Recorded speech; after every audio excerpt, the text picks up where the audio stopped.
2023-24 শিক্ষাবর্ষে আমাদের দ্বাদশ শ্রেণী বিদ্যালয়ের শিক্ষার্থী শুভ চৌধুরী গতকাল পূর্ব গোকুল দ্বাদশ শ্রেণী বিদ্যালয়ে পড়াশোনা করতে সে গতকাল এক মর্মান্তিক দুর্ঘটনায় প্রাণ হারান।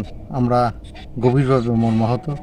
আজ আমার সাথে বিদ্যালয় পরিচালন কমিটির চেয়ারম্যান এবং ভাইস চেয়ারম্যান উভয়ই একসাথে আমরা ওর বাড়ি আমরা ভিজিট করি, বাবা মার প্রতি সমবেদনা জ্ঞাপন করি এবং ভবিষ্যতে যে কোনো যদি সাহায্যের প্রয়োজন হয় অবশ্যই আমরা পাশে দাঁড়াবো, এই প্রতিশ্রুতি আমরা দিই।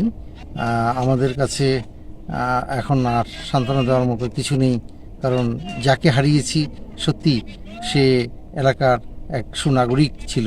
আমাদের দিনের একটা যুবশক্তি এলাকা এবং আমাদের বিদ্যালয় হারিয়েছি আমরা, যার দ্বারা অনেক বেশি আমরা সমাজ ব্যবস্থা উপকৃত হতে পারতাম। যা হোক, সে যেখানেই থাকুক শান্তিতে থাকুক, এই প্রত্যাশা রেখে আমার বক্তব্য শেষ।